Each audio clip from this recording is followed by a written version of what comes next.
Deus, pátria, família e liberdade. Obrigado, meu Deus, por esse momento. E olha como é que é o nível dele, gente, de manipulação das coisas. Vocês vão se lembrar. Alguém tá ouvindo falar do projeto de lei da dosimetria? Vocês lembram disso? Da dosimetria? Que nós estávamos defendendo um projeto de lei de anistia. Aí, o próprio Alexandre de Moraes ameaçava aí em entrevistas ou no privado alguns parlamentares. Olha, isso aí, se o Congresso só aprovar a anistia, o Supremo vai declarar inconstitucional. Mostrou por quê? É uma prerrogativa, é uma competência exclusiva do Congresso Nacional tratar de anistia. E é um processo jurídico político. Não tem nada de inconstitucional. E ainda assim, o processo legislativo aconteceu, foi escolhido um relator, um deputado na Câmara dos Deputados, uma pessoa muito próxima de Alexandre de Moraes. E todos na prática sabem, gente, que quem fez a redação do projeto de lei de anistia foi Alexandre de Moraes. O relator em vários momentos falava, não, isso aqui, em outras palavras, isso aqui o Alexandre de Moraes não vai permitir se a gente aprovar. Assim, uma submissão, um nojo. E o que foi aprovado, obviamente, era o que a gente podia conseguir transformar em lei, que foi a dosimetria.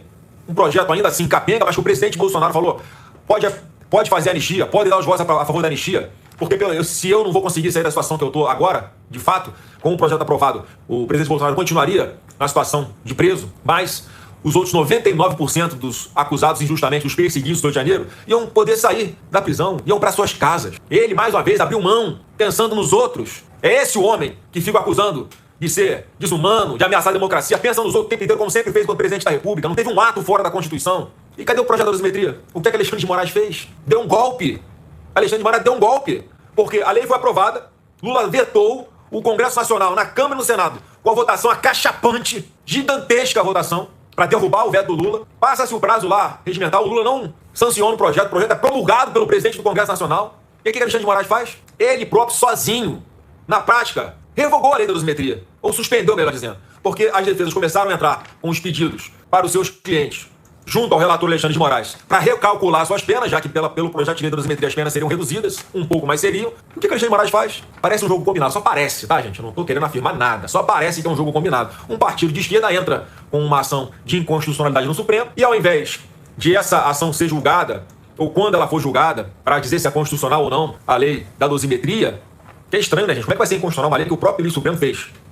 Ele é que autorizou a redação para o relator lá, para que fosse levada a plenária aprovada daquele jeito, com aquele texto. Ele simplesmente fala o seguinte, olha, tem muitos pedidos aqui chegando do pessoal do Rio de Janeiro para mim, vamos fazer o seguinte, vou suspender a lei, porque pode ser que lá na frente, quando aquela ação de inconstitucionalidade for julgada no Supremo, se a lei for julgada inconstitucional, eu vou ter que refazer tudo de novo, então vou esperar. Olha que maluquice. Na prática, ele declarou inconstitucional essa lei. Ele suspendeu os efeitos dela monocraticamente, um absurdo, atropelando todo o Congresso Nacional. E aí, cadê o Congresso reagindo? Os diversos crimes de responsabilidade que Alexandre de Moraes cometeu ao longo desse tempo inteiro, infringindo a Lei 1079, que é a lei de impeachment de ministro do Supremo, e os pedidos de impeachment ficam engavetados no Senado. Depois não sabem por que é que impeachment de ministro virou tema principal de eleições desse ano. Grande parte dos eleitores só votará em candidatos ao Senado comprometidos com o impeachment de Alexandre de Moraes. Isso é antidemocrático? Não. Isso é culpa da direita? Não. Isso é culpa de quem? De Alexandre de Moraes, das suas decisões, da sua falta de sensibilidade, eu diria até da sua insanidade, que não tem limites, a maldade dele não tem limites. E aí, eu faço a leitura de uma carta, escrita pelo presidente Bolsonaro, repito, a quinta carta, aí um deputado do PT entra com uma ação para Alexandre de Moraes para ele fazer isso. Só quero achar que é um jogo combinado, gente, eu não quero afirmar não. Tá aparecendo um jogo combinado. Isso é democracia onde? Decisão política, absurda, arbitrária, ilegal, inconstitucional. Tá cerceando o filho de ter acesso a um pai que toca a liberdade restrita. Tá atropelando as prerrogativas de um advogado. Tá cerceando o direito do filho e o direito do pai com a liberdade cerceada. É completamente equivocada, ilegal essa decisão. E aí, se a gente recorre, a Grava vai aprovar para a primeira turma. Primeira turma que é composta pelos algozes do presidente Bolsonaro, o ex-advogado Lula, o ex-ministro da Justiça do Lula. Quer dizer, todo mundo já sabe qual é o resultado antes mesmo de acontecer, antes de provas serem produzidas, antes de haver investigação, antes do Ministério Público opinar. Isso é democracia onde? Pelo amor de Deus. Que mundo nós estamos vivendo? Que país é esse que a gente está? Está claro para todo mundo. Interferência nas eleições. A primeira turma do Supremo Tribunal Federal já está criando precedentes para ser uma espécie de bypass do TSE.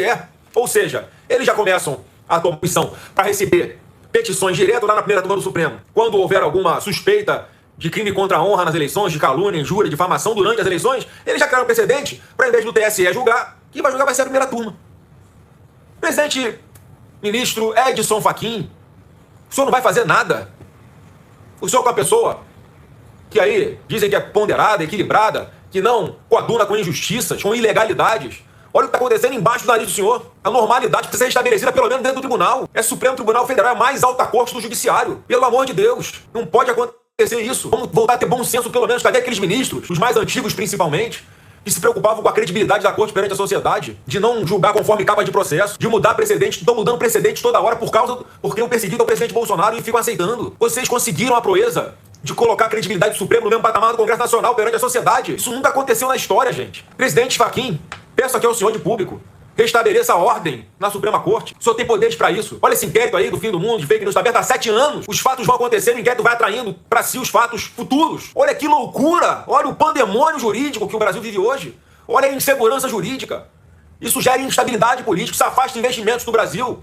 Não tem um investidor que quer colocar dinheiro no nosso país por causa dessa insegurança jurídica. Não dá para fazer um plano de negócio de 10 anos porque a cada ano muda as decisões, muda os precedentes, muda o entendimento da lei. A lei que é constitucional hoje, amanhã já não é mais do nada, da eleição monocrática. Isso está atrapalhando o desenvolvimento do nosso país. Está todo mundo esperando o resultado das eleições em outubro para saber se investe ou não investe no Brasil. E é óbvio que se continuar do jeito que está com o atual presidente da República, os investimentos continuarão afastados.